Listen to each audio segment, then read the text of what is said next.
All right. Welcome back to Check Your Ears podcast. I'm Colton, And I'm Roy. and we are back after a very lengthy hiatus. Our lives, Very lengthy hiatus. our real lives got pretty busy. Our normal day-to-day jobs got pretty busy, so we need to take a little break. And we also didn't really have any fresh content to talk about. But now we're back. No, now the concert season is gearing up. That's right. And this whole podcast was supposed to be about us talking about the concerts that we go to, what we liked, what we didn't like. And we didn't really have a concert. And now we do. So we're here back for another episode. We are not at Coachella. Unfortunately, we are not at the Jake Shane sponsored by Poppy house. We're not at the Aperol Spritz tent. We're not at the Starbucks house. We're not at the Kendall Jenner house. we go on and on. Yeah, but if anyone happens to watch this, we'll be there for weekend too. We are free next weekend. Has a house. We'll go. We'll do. We're not turning anyone down now. Mucinex house. We'll head there. But anyway, we are back, and we have a great concert to talk to you about this week. What did we just see, Roy? We went to the Zara Larsson Midnight Sun tour, which honestly, kind of a random tour that we happened to go to, and we got tickets like 4 days before the show. We had been watching it. Watching and saying if the prices were going to come down because it's sold out. I mean, pretty much the Midnight Sun tour was sold out essentially right from the beginning. Yeah. But that boosted the resale market. So we've been watching the prices on StubHub for a sizable amount of time. Yeah, for probably like a month or so. But to be honest, I don't think Zara Larsson was in my 2026 radar until probably a month ago when you mentioned Midnight Sun because you couldn't stop singing it. And I was like, I'm not that crazy about it. It's fine. And then I was like, and I'm pretty sure I said it on one of these episodes where I was like, I know in 2 weeks the song's going to be stuck in my head. You did. And then this song was stuck in my head nonstop. And then I started getting more into the Zara lore. Zara verse. Yeah. And I was like, wait, she has some bangers. Yeah. And I was surprised when we finally got the tickets. We got the tickets that ended up being like $200 each, which sounds like a lot, but it was probably one of the lowest points that we saw. Yeah. So we bought it on the spot and we were like going in 2 days.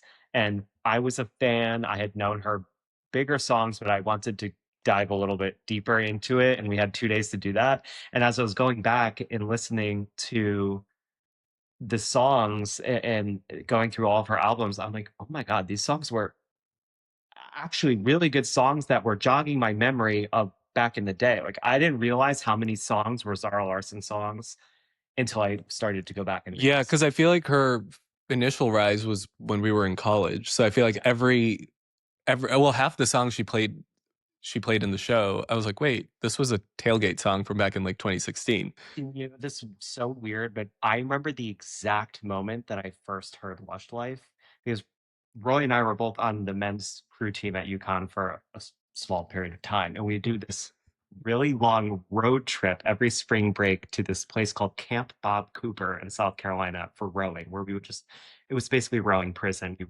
rowed all day long and your hands would get all bloody and everything. But we were in the car and I remember somebody put on this song for the first time and I remembered it and immediately added it to my phone. And then it got lost into memory for probably 10 years now. Yeah. But I remember specifically saying, what song is this? Asking somebody, and all these years later, good for Zara. Yeah. I mean, I think it's a really cool story where I feel like someone had a rise and then their career kind of flattened for a little bit.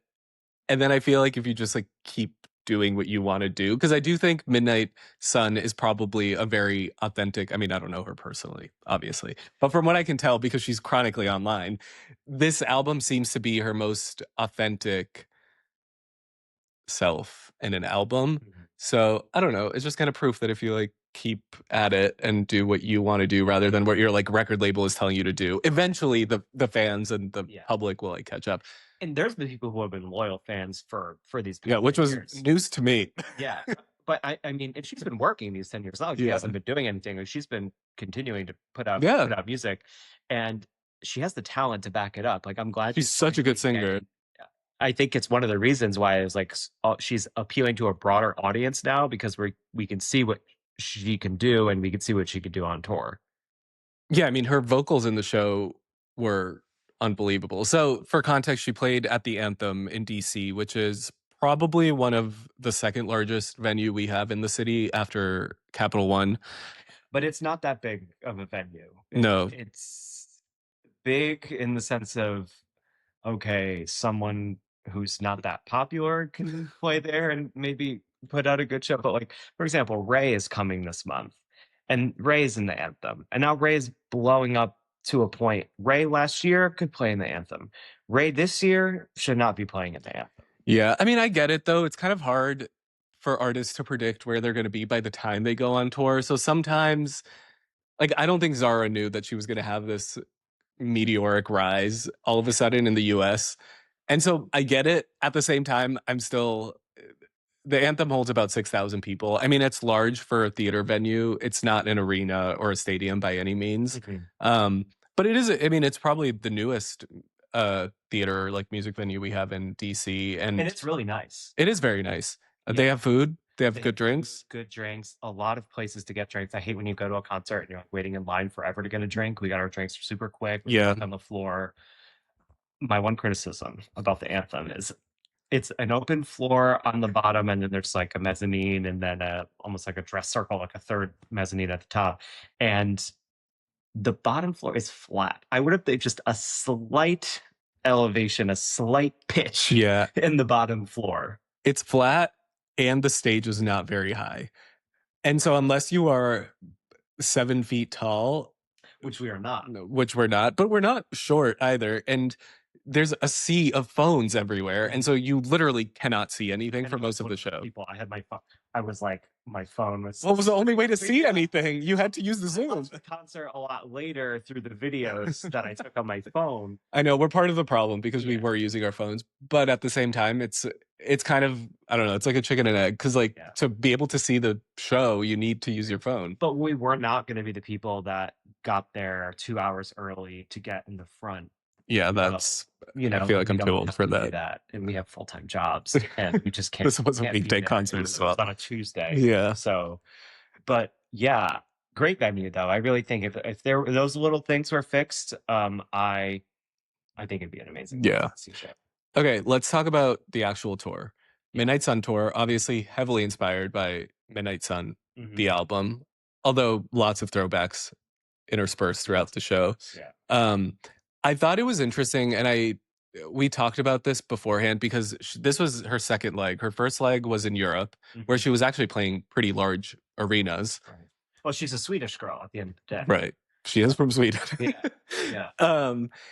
And I was surprised with how tame the entire production was. Yeah. Especially for the Anthem. But I guess not surprising when you looked at all of the other theaters that she was doing in the US. I mean, every other city had like max capacity 2,000 people. Like she was playing in, like, I think it was in Austin or Nashville. It was like a bar. Yeah, it's like it's hard. You can't do production in a dive bar, really. But it was scaled back significantly from what I mean. I sent Roy a video of one of the arena shows, and she had some huge LED screens where she did like her kind of like walkout thing initially, and like where it's her talking to the audience, but it's like and it's like 12 foot tall or something. It's so huge, even more, even larger, huge screens. And then the US tour is basically a semicircle that's a sun, and that's it. Yeah. Really. There wasn't a lot of lighting. I'll give her that. A lot of lighting. And I'm not saying I'm not judging and saying it's bad, or saying that it should have been more. I think it worked for her show, and her show was extraordinarily dance forward.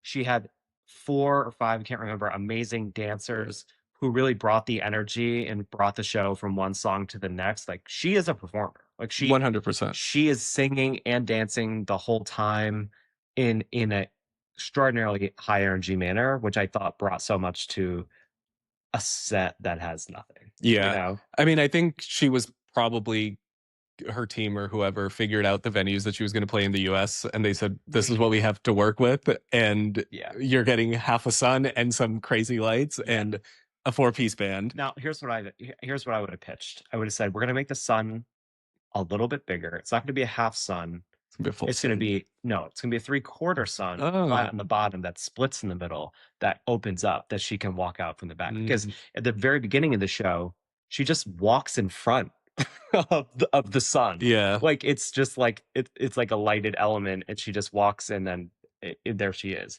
Where she could have had like a fog moment where it opens up and comes out. I If I like was on the that. team, I'm not on the team. See, my idea was a little bit different. I wanted a full sun, but use the full sun as an LED screen as well, so then we could actually see her face and her dancing. That was You know what it's reminding me of now? If anyone's seen Lion King on Broadway, they have that sun in the background for like a yeah. majority of that. It was giving that, I wonder if that but that was more mobile. Zara, if you ever see this, was that the inspiration? Inspired by Lion King on Broadway, great show. I mean, it was cool. I mean, I got the vibe. It was giving summer. I mean, Yeah, no, it was again the anthem, tiny stage, huge audience, yeah, tiny stage, low stage, not much space to do things, probably not much space for load in and load out. What are you going to do? She wasn't going to yeah. come up with a new production thing just for this one. No, Because you had no. the 6,000 seats to, again, to another 2000 the next night. Yeah. smaller venue. So, um, when we're almost like pitching ideas for what a larger version of a Yeah. Midnight Sun tour would look like. Which is coming because I'm pretty sure she said she wants to come back to the US and do more arena style shows. Yeah, well, we're getting a deluxe album Right. In a few weeks. which is crazy. So if you're consider a sun that's either a full sun or a three-quarter sun that's split down the middle, and you can walk out from it with an LED screen. with an LED screen, and we'll join the team. Yeah. Join the team. But I really loved it. I thought it was from the beginning to the end. It had the energy level was up. The whole people were going nuts. I know. It was packed wall to wall people, and this wasn't a concert that people were just, I know we just mentioned like we thought we would just get our tickets and go. People did not just People were camping out since that morning. Yeah, no one was stumbling upon this concert and saying, I'm gonna go check it out. They were thrilled to be there. Yeah. They had their little outfits on. Now some of the outfits not on theme. That's my big thing. Wear something crazy, but there were some outfits that were not on theme. And I think I'm a big theme person at the end of the day. We didn't dress up. We didn't, but and now people come for us and like, you look like shit. And I'm like, okay, well, yeah, fair enough. I was working until 30 minutes before the show. I was at my day job. I couldn't put together some kind of something, but I think we tried to pick colors. Yeah, like bright colors. Yeah, we tried to do something that was a little bit on theme. But some people take these shows, but they had blow up inflatables. Yeah, the dolphins. They had signs, makeup, glitter, the whole thing. And it was cool. It was cool to see like a performer do that. It almost felt Taylor Swift-esque in the it way did a little people bit were dressing up, because we were at Dua Lipa and no one like. No. But I think this is, not to go back to the critiques that the public has of Dua, but Here we go. But I think this is, I mean, I love her, but it's a common critique that I think Dua gets, which is like she doesn't inspire the same level of like crazy fandom that other pop artists can foster, Yeah.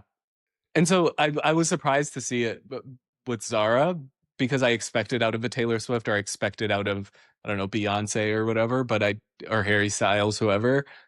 I wasn't expecting it out of Zara Larsson. And well, I mean, we were seeing the TikToks ahead of time. Yeah, that's fair. So maybe I was expecting it. I think I knew we were getting ourselves into something outside of our typical territory. But do you think this all came from that one like meme of the dolphin? Like, I just wanna be part of your. I think so. It's like, you are clinically depressed. They play the song. I genuinely think so. Which is so crazy, but so cool at the same time. Yeah, all it takes is one. All it takes is one. I'm like, the internet is so insane. Like, you can make or break someone's career, and our career is being broken. Well, our career is not existent. Yeah. Yeah, it was really cool, I will say. Okay, can we talk about my favorite part of the show? Please. The dancer roll call. Which you told me about beforehand, but I hadn't seen it. I can't believe that I knew about something before you knew about it. I know, because if there's one person more chronically online than Zara Larsson, it's It's probably for me. sure. But my friend Margaret actually told me about it, so I can't take credit Yeah. for finding that on my own. Thanks, But Margaret. I thanks Margaret. But I knew as soon as I saw it, I was like, oh, we're gonna love this bit. It was so It good. was so good. It reminded you of The Gwen Stefani song.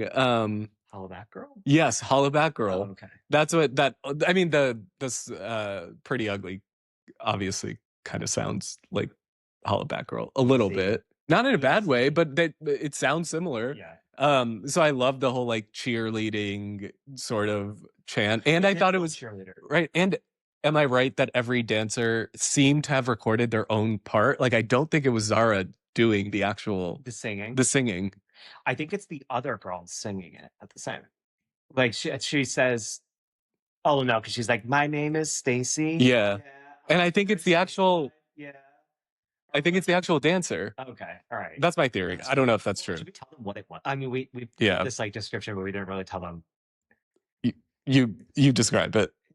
about it, stuff like this. But it's basically there's a point where I think Zara's changing her clothes, and like they introduce the dancers and do like a roll call to like give them who what their names are, like a little bit about them. So like one person, I think she was like from the UK. It was like from the UK.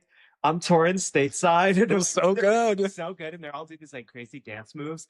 And it was just people went nuts. Like Yeah, and people it'll be like, "Go Stacy, go Stacy." I mean, I don't remember their person names, gets but red, and yeah, one person comes up and like starts to do it, has their little moment, and like just alternates through the four or five of them. And it was just really cool. yeah. I love a good. I mean, Dua Lipa did this on her tour too, where she gave the dancers like a big section of the show where Yeah. she's changed. I love when artists do that because one, it's fun. Two, it's kind of cool to like give the dancers who obviously this is their own craft and Yeah. time to shine, which I really just like. Well, and they're just such a big part of the show. Like Yeah, for all these, I mean, we're talking pop concerts, right? Like we're not, no, there's no dancers at the ACDC concert that are I like, mean, I mean, maybe there are, maybe there's a but market for that somewhere. perhaps I'll volunteer. But it's for them to have their moment and have like, I'm sure they have friends who come to their show. I bet their family goes to the Oh show. yeah, To see like 100%. have these moments is like kind of cool. Yeah, And it would not be the same show without them. So I thought it was just yeah. awesome. And the crowd was eating it up. Yeah. So I think that was probably outside of a couple songs that Zara sang, probably one of my favorite parts of the show. I'm curious, what was your favorite part? So she starts with Midnight Sun, right? But she comes back and does it right at the end in like almost like a slightly different arrangement. And I love the fact that we got the song that we all really want to hear right at the front, and then we got it at the end. Yeah. And and it kind of made that full circle moment. And then she goes right into Symphony, which is like, for me, that song feels so nostalgic. And Yeah. for her to hear her sing that live and like be in a space with all these other people who know and love that song and to hear them singing it, it was like the perfect way to cap off the show. And it was just like, wow, that was good. That was a Yeah. good show. I loved the reprise at the end of Midnight Sun because it was pretty much the same song, but also in kind of a more like ballady R&B version of it too. I don't know. It was really interesting. I did love that. Yeah. It was, I mean, so the show itself was structured in four acts. I Yeah. feel like we're seeing that a lot. Like I think it's just like an easy pop formula. yeah, I think that's gonna say this is the algorithm for Yeah. pop show. The hits one was like slow it down and Yeah. vocals, and then like Yeah, because she had like a high ballad or energy. two Yeah. ish in there. Saturn's Yeah, Return. Saturn's Return. I love that song. I didn't get that into that song too much before the show, Mm, and then when I heard it at the show, I was like, I can't stop listening to yeah. it recently. I think my favorite part of the show was when she did Can't Tame Her, Oh yeah. but in a like island Latin type of beat. I don't know how to describe it. To me, it's like if Camila Cabello decided to record that song, that's what it would sound like when she was doing her Havana thing. It was so good. So good. And her vocals were just like unbelievable at the same time, which is Yeah. kind of hard to do with a big pop production. Yeah. So I did love that. Yeah, I thought the set list was great. I feel like she played a lot of Midnight Sun, which obviously is having its moment. And Now, see, back to the production real quick if we can, because at the end, which says Midnight Sun, where the sun doesn't go away, at this end of the show, she could have the sun go away if it was a movable sun. Like the show, oh, that's true. It like the kind of Midnight Sun moves. can actually go in Yeah, and go away. I do like that. But These are all ideas for the arena this is tour. for the arena tour. And this is for budget. This will cost money. Yeah. You know, lifts are not cheap these days. That you need rigging for that. So her label's like, Stop. No, it was really good. I'm really glad we went. I feel like we did our like Apple Music replay thing where we looked at what we listened to in March. Out of nowhere, Zara was my number one. Yeah. Zara was my, so oddly enough, it was Zara and Pink Pantheress, but only because I was listening to Stateside. Yeah. So it was like Zara, Pink Pantheress, and then Doja Cat. And then get this, the Pussycat Dolls, because I like their new song, and I've been jogging my memory on all the hits. I have no comment on the new song. Yeah, no, and that's okay. I feel like there's already rumors about like the tour to be canceled for Are they not selling? logistical difficulties or something like that. I'm sure. But there was drama because they didn't ask back two of the people. I know, because there's only 3 of them, right? There's only 3 out of the 5. Yeah. That is kind of a crazy lineup for your monthly listens. And did you ever look back at your all-time? No, because I recently switched from Spotify to Apple Music, and so mine's a little broken. I used to be on Apple Music. So I have been a loyal Apple Music person from the beginning, as you know, and I looked back at my all-time Apple Music replay, and it's insane. I know, it was kind of crazy. It was insane. My first top artist is Kodak Black because of the song No Flockin', followed by now you're getting a real taste of my eclectic music taste, was ASAP Ferg with New Level and his song Nasty. So I like rap too. I do. Yeah. A man of diverse music tastes. Yeah, and then it's like the Jurassic Park score from the movie. Like it's all over and then Doja Cat and Dua Lipa. Yeah, of course. Of course. But going back to Zara, yeah, I'm really glad we went to the concert. It was very fun. Vocals were amazing, dancing was amazing, as we said. Were there any parts of the show you didn't care for?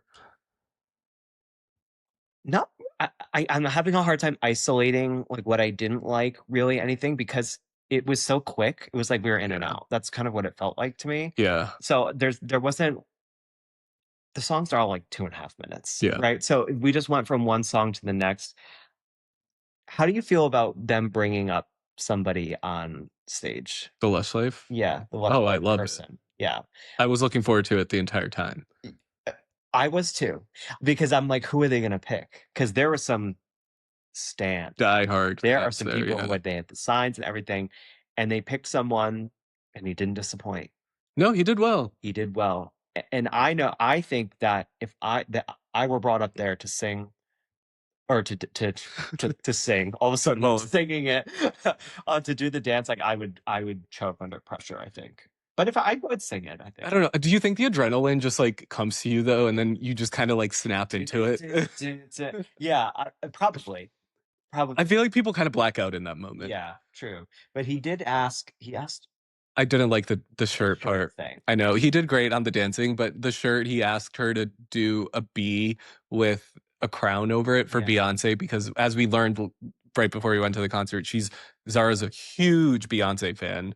And some of her fans actually call her Zara Larsson Knowles Carter, which I thought was one of the most hilarious things I've ever seen. Zara Larsson Knowles Carter. Yeah, because she's like Beyonce's daughter. Get it? Yeah. Anyway, so I get why he would do it, but at the same time, I'm like, you're at a Zara Larsson show. I didn't want to take it as like, I mean, it's not that serious. It's not that serious at all. I just like, he could have picked up like, what about a dolphin? Like a dolphin or a pool noodle. Or something. I don't know. People have pool noodles. They did.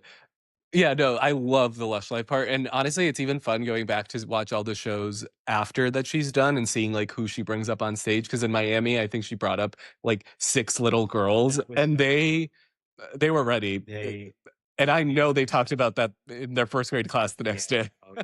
Oh yeah. And I just think there's that fan, and we talked about this with the Dua Lipa uh show as well. There's like that portion of the show that involves fan engagement, I Yeah. think is so important because listen, Beyonce's not doing any fan No, engagement. she's too big.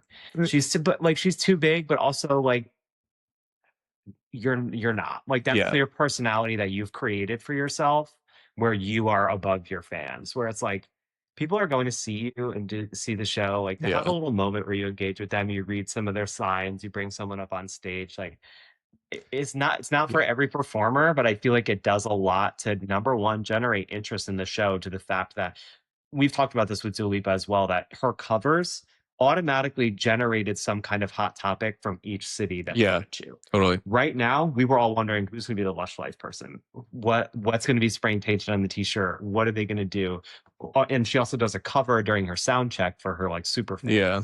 fans. So I think those little moments of fan engagement really do bring a lot to a tour. Yeah, I completely agree. To maybe push back a little bit on the Beyonce thing, I actually do think Beyonce does an okay job with fan engagement given the level that she's at. Because I don't know if you know, like, do you know how at all of her shows she'll have a section for the Beehive that's literally almost like on the stage? Like the seats are pretty much built within the stage, and so they can be like right in the middle of it. But So who she's sits there? the Beehive, like her diehard longtime fans. How does one become? I actually don't. I think you buy the tickets, but they're so like coveted. I don't know how you get access to the Beehive It tickets. might be invite only. It might Look be at the invite only. Beehive. Sound off Let in the us know. comments. But I actually don't know how you get a ticket to be in those areas. But I remember for Renaissance, it was like the seats were literally on this like stage level, like right next to her, Yeah. which is pretty crazy. But obviously she's not like going over to them and like Yeah, talking in the middle of the show. So I think she does as much as she can do given the level where she's at. yeah. But I do think, probably Zara and Dua have to do a little bit more because one, they like need the fan engagement and the fan base, but two, they're also like less big. And so they like I mean, can do it in a way that's probably more authentic to them than I think it would be for yeah. like a I don't know. Taylor or Beyonce. Does Dua need the fan engagement though? Does she really? I mean, she's a superstar. I think Yeah, I anyone mean that's is a fair. superstar. I don't know. But like Zara probably. I don't know if she'll need it after this I year don't though. think she'll need it. Not that she needs the fan engagement, but it's like eh, she's just breaking out of the. We could cut this because I don't think it's like we're not saying she's doing it to stay relevant. Like we're not No, saying but she is. I don't actually. I think it does speak to also the fact that like in the U.S. she's building a fan base still. Like she has to kind of do the grunt work that an early artist has to do in the U.S. market, where in Europe I feel like she doesn't necessarily need to as much. yeah, that's true. I think she's trying to build out her personality and kind of Yeah, show the US audiences what she can do. And if this is what she can do, we're here for it. yeah. I We think like it. So I have a feeling she might be at Coachella next year. Did I she's tell gonna you be at about this Coachella theory? next week. That is true. Well, she will be at Coachella next week. She commented on Sabrina's post and said, "I can't wait to see it next weekend because her tour will be over." Mm. And my theory, it's not really a theory, it's probably almost 100% going to happen, is Pink Panthers is also playing Coachella this year, and we'll probably invite her up for the stateside remix. That would be amazing. And from when Pink Panthers performed stateside this past weekend, the crowd went insane. I know, You it was could hear crazy. them singing the Zara Larsson like part. She's just dancing along to it while the whole crowd is like singing that part. It's crazy. Yeah. And I mean, I've only been to Coachella once. Coachella is not a festival where the fans are super engaged. I mean, it's a lot of, especially weekend one, it's a lot of influencers, it's a lot of celebrities. Like people aren't, screaming every single word to every song. So the fact that that happened also, I think, speaks to the fact of how popular they are right now, both Pink Panthers and Zara Larson. Yeah. I mean, it was an awesome video. If she does like a surprise appearance next week, which would be a total missed opportunity if not, Oh, then I can't wait. I will be personally very disappointed if she doesn't. Personally, yeah, Yeah, but I'll take I'll that. take that. Yeah. And I took that. You know what? I took that personally. But I do think next year, or sorry, yeah, 2027 Coachella, I do think Zara has a real shot of, I mean, I don't think she's going to be headlining, but I do think she has a real shot at one of the sub headliners in the show or in the festival. Yeah, I mean, listen, they've got people all over that place, so there could be a small stage, big one. Yeah, Summer was there. he was there. So with that, I think we can wrap up the Zara. We loved the concert. Yeah. We had a good time. The Anthem, great venue in DC. Great Wish the venue. floor was a little bit pitched. So Or let's raise that stage up a little bit. stage up. Yeah, let's do that. That's my constructive feedback for But the anthem. great. We had great service. Yeah. The people working there were super friendly, super It's so easy. We got in really quick. Yeah, great. I mean, overall, I cannot wait to see another Zara show. I think. Same. And like, I'll be back for sure. Same. So. She'll be at Lollapalooza in Chicago in July. So maybe we'll get maybe we'll get some last minute right with the sponsors that we get between now and July. That's right. No, yeah. So should we talk about Coachella weekend one or parts that we've seen? Let's talk about Coachella. And before we get to that, though, I want to talk about BB Rexa. Oh, right. What's going on? Why is it a hot mess? Because we went here on record and said we are so excited for this. For those of you who don't know, BB Rexa has another album coming out called Dirty Blonde, where 6 weeks ago we sat here and told you that every week she was going to release a song off the new album along with its counterpart visual. Yeah. And till all the songs of the album were out, and therefore the album would be released. No, that's not what happened. That plan has been scrapped. Tell them what happened. Honestly, I don't even know what happened because there were 2 songs that she did decide to do that with. So the first one, I don't even remember the title now. Chique. No, that was the second one. Oh, it was I Like You Better Than Me. I Like You Better Than Me, which was a good song. And then she released this song in Albanian called Chique. And then she decided after that it was time to release New Religion, which was the song that she had teased and everyone was super excited about. But she didn't just decide to release it. She decided to make us wait another 2 weeks. Right, to build up hype. Which, here's my thing. If you just wanted to do the whole build up hype, do the single, do another single, release the album, the typical rollout cycle, then just do the normal rollout cycle. Right. But don't set up this entire like 12-week thing where you're releasing a song every week. She had a whole thing on her website that was the fans would vote when a new song would come out. So obviously New Religion was the first one that people wanted to hear to come out. No such luck. She said, I Like You Better Than Me is going to be first. And then they said, okay, surely New Religion will be the second week. No such luck. Chique is going to be it. And then she said, well, we're going to have to give them New Religion now, but you're going to wait 2 weeks. And then she stopped releasing music. Yeah. She removed the page from her website where fans voted, and the graph of the vote is all off. And now she's doing basically a standard release. Right. No more songs are coming out, or maybe there'll be one more single that comes out. Oh, no, Hysteria came out. So we have 4 singles, essentially. Right. And then an full album release will come out in June. Completely opposite of what she said that she was going to do and what she invested money to do to set up this whole operation. Yeah. I'm just like, if you're going to set up the expectation that that's the rollout you're going to do, you can't just change it halfway. I feel very strongly about artists, or honestly, even just like any company or brand or whatever, setting up expectations one way and then doing it completely like, I just feel like that's the first rule of customer service. Like, no matter whether you're a singer who has a fan base, like, if you're going to do the normal rollout cycle, just do the normal rollout cycle. Like, what this whole switch up in the middle, because now you realize that, oh, it might be helpful to manufacture some hype around some singles. Great. That's why the normal rollout cycle exists for most artists and why the formula has worked over and over again.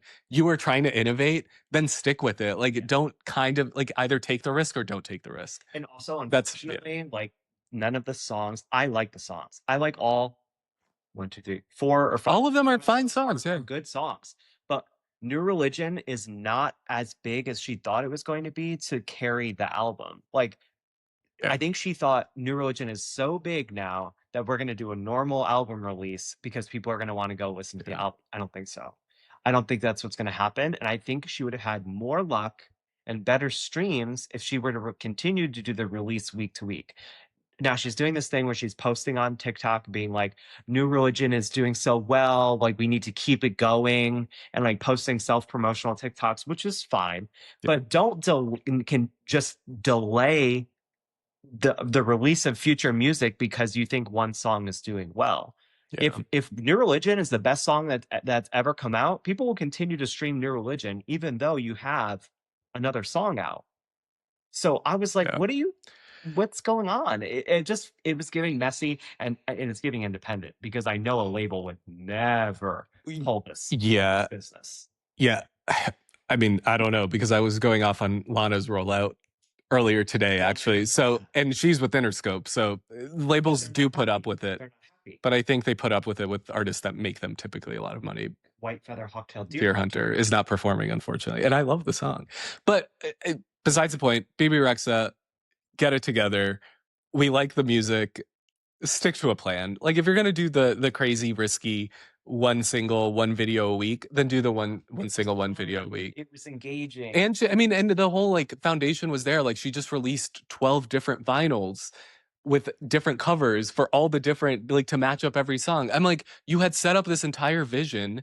Why not the follow through? Like, why just I mean, maybe it's easy for us to speak because we're not artists, but yeah, we're not artists, and we don't know how this business really works on the inside. So there probably is a reason for this, but it's also like, just tell us what happened then. right. Don't just be like pull the wool over our eyes and then take the stuff down from the website so you can't go vote for the next one, and then just like Dirty Blonde out June 12th or whatever. It's June 12th, yeah. Which is whatever. I mean, I'll stream it. I'll listen. Yeah, but we're saying like, but it's just one of those things that was like kind of weird and annoying, and yeah, I don't know. I also have this very strong opinion that some things are just common sense, and like following through on a plan that you had it's not rocket science to be like, oh, this is not a typical rollout. I am consciously making this decision, and if it doesn't work, it doesn't work. Great, next album you'll change it up. But where were the people in the beginning that when she conceived this idea to be like, it's not going to look like what it normally looks like, BB?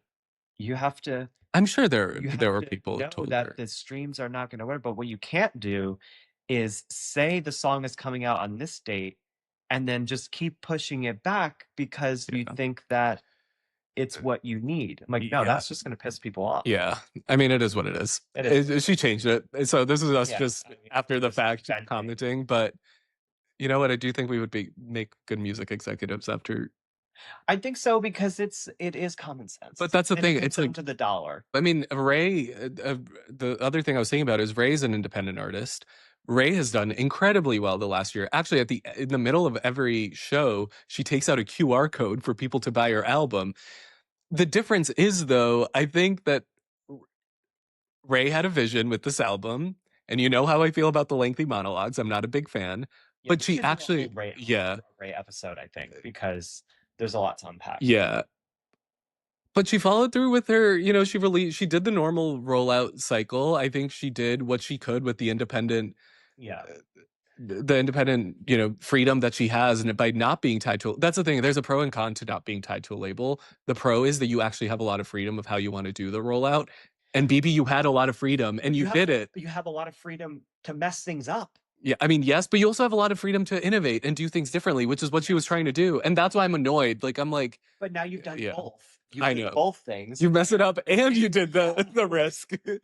Come on. I know. I wish her the best because I actually think she's one of those artists that I very strongly feel has been wronged by the music industry because she's actually behind so many famous songs in the 2010s that people probably don't even know of. Well, she's so talented. I mean, like I said, all the songs that came out are very, very good. Yes, New Religion is my favorite. Probably I Like You Better Than Me would be next. You like Chica I Chica like because you Chica speak Chica. Albanian, It's a but fun song. it is a fun song. You tried to show me how to say it. It Annoying. did not work Did not out. go so well. But all the songs are great, and she's got talent. It's just like this was kind of a blunder. Yeah, This rollout. I completely agree. But we wish you luck. We wish you the best. We'll be streaming. And if you tour, we're gonna go. We're gonna go, and I'm sure the tour will be great. Great, yeah. Yeah. Okay. Should we go back to Coachella? Yeah. Sorry, I got us. No, no, no. This was a great. I think we needed to get it out of our podcast system. Yeah. Coachella weekend one, but so we're recording this for context on Sunday, April 12th. So it's the third day of Coachella. We obviously haven't seen anything yet. Carol G's headlining tonight, which I'm very excited about. I don't think we have time. We should probably do an episode where we go deep on all the different performances. The two that I did want to talk about, Sabrina and Justin. Like night and day. And I have some thoughts. I know exactly what your thoughts are going to be, and I think it's the thoughts of every like stan Twitter pop person. Do you disagree though? Well, actually, I don't disagree, unfortunately. People, so for context, if you haven't seen, Sabrina Carpenter's production was probably the craziest, most elaborate production I have seen of a pop, festivals aside, of a pop show. It was insane. It was insane. Whoever paid for that, I don't think she made money off of Coachella, to be honest, because that was an expensive. But Coachella's like home for her, because Coachella last year was where she debuted Espresso. 2 years ago. 2 years ago, sorry. And that changed her career. That changed the trajectory of her career. So I feel like she's like, we're going back to Coachella. We're going to do it big. Yeah.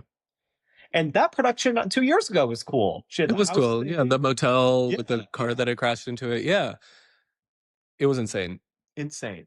And then comparing that to Justin Bieber's, very similar to that weird performance he did at the Grammys, which I actually was a fan of, where he's just standing up there with his like laptop, like DJing, basically. He was just playing YouTube videos and singing over them. Now, Katy Perry had a funny thing to say about it. She was like, well, at least he's got YouTube Premium because I don't want to see ads.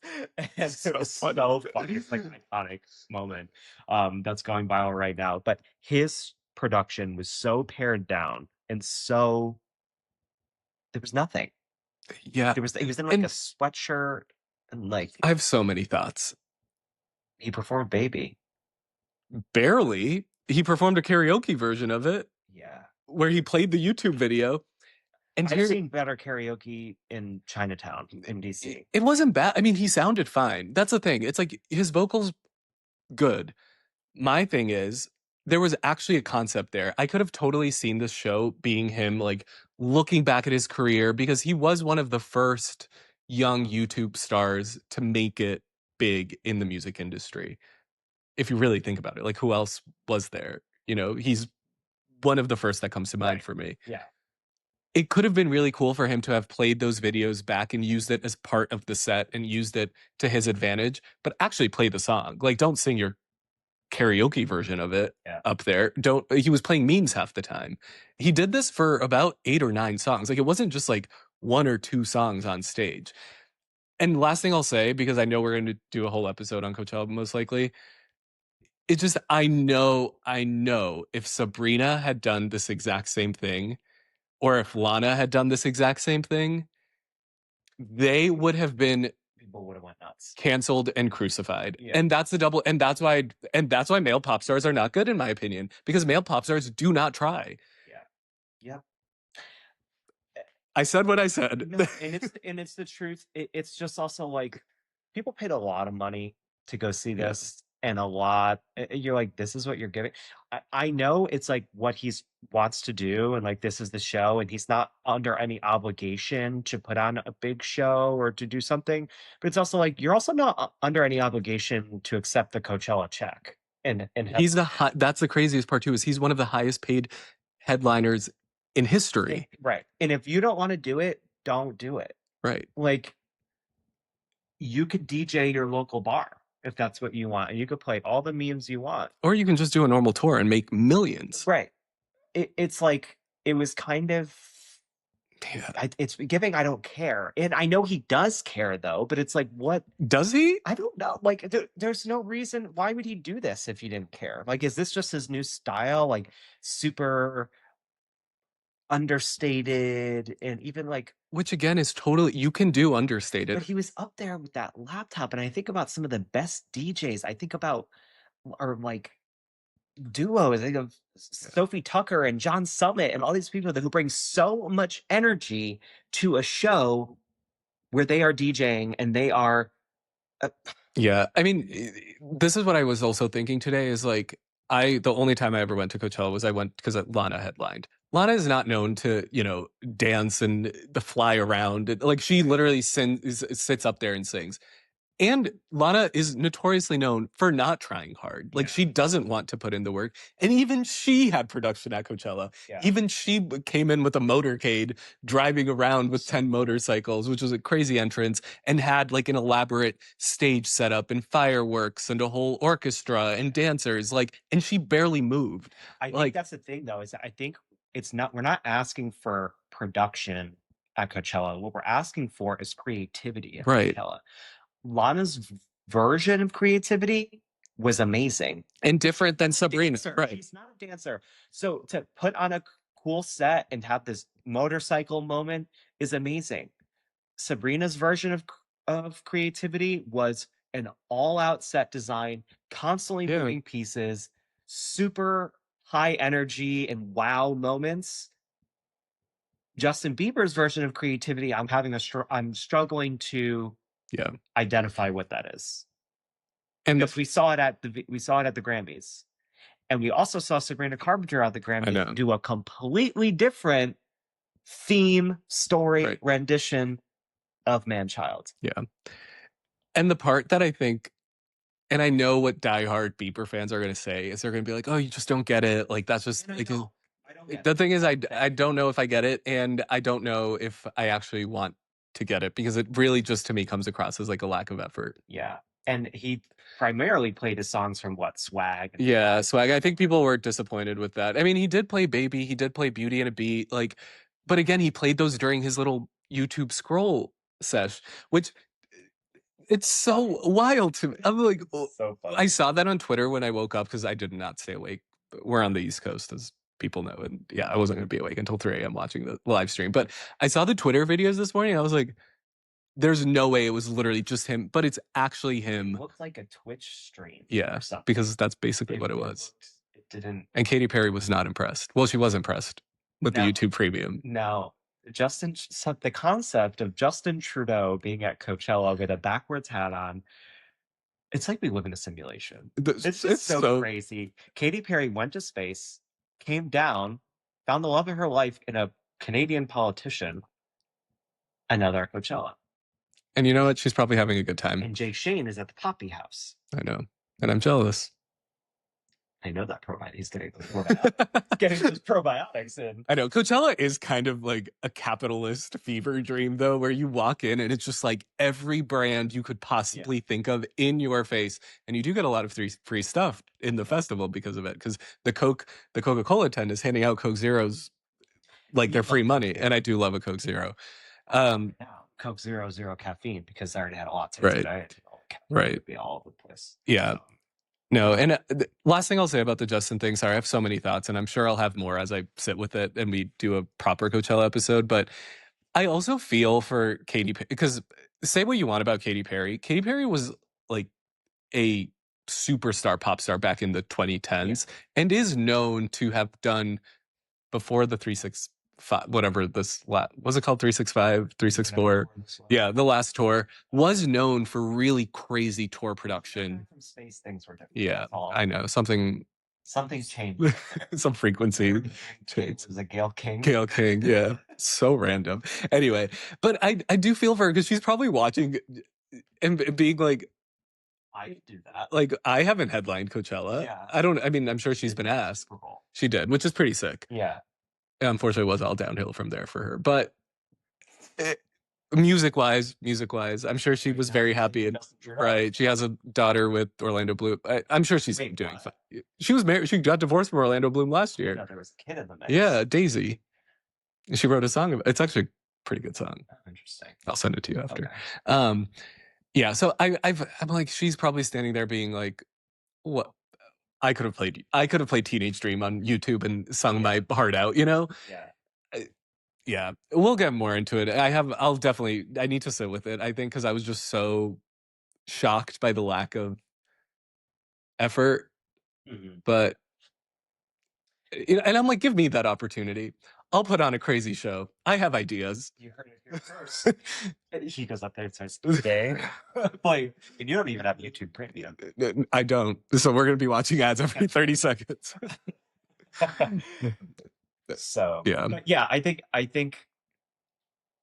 there's going to be a lot to see today at Coachella. I think seeing what happens next week now to be who's going to be the special guests. I know that's the other thing. One of my good friends, Ben, who I went to Coachella with 2 years ago, is there this year, and he was texting me this morning, and he was like, "I almost prefer 2024 because the guests were such a high caliber that year, and there haven't been a lot of musical guests this week." Like I remember when we were there, Lana brought out Billy, Renee Rapp brought out Kesha, Billie Eilish. Yeah, it's like Billie. Pretty crazy. I'm sorry, Billie Eilish. Billie Eilish. I forget, some DJ brought out Shakira. Olivia Rodrigo came out. Shakira's playing at the Pyramids. Well, now, yes. So which she can't. And you know that's on my bucket list. Not to see Shakira at the Pyramids, to visit the pyramids. But I would also do that. That would be crazy. That would be crazy. Anyway, yeah. So this year just feels off. Like not a lot of special guests. I'm hoping next weekend they like. I mean, Sabrina did a lot of actors, I guess, over singers, but yeah, I'm excited. At the very least, I know that everyone is getting their prebiotics in because of the poppy. The poppy house. They're handing out poppies everywhere. Poppies are left and right out in Coachella. They said everyone won't be leaving here with a healthy gut biome. And the porta potties are over there. Right. So. Right. Yeah. So we decided this episode that we're going to start doing the topics at the end, the topics like that we want to talk about. Yeah. At the end of the episode rather than at the beginning. So if you're listening for a particular topic, you get right into it. But we always going to end the episode with what's in your ears. It's a podcast called Check Your Ears. For people who don't know, it's about the in-ear monitor. We have a little inside joke going when artists don't check their ears or something goes wrong with their ears. Famously, the Alex Warren incident. Grammys. Yeah. The Taylor Swift incident where you see her, she had to go and like follow her bassist, and she performed it really. She handled that. Yeah. Well. So Check Your Ears is just a little bit about that thing that's in their ears, and this is why we named our podcast that. But we're going to ask each other each week, what is in your ears? So Roy, what is in your ears this week? This is going to be a basic answer based on the topic of the podcast, but it's quite literally what has been playing nonstop for me.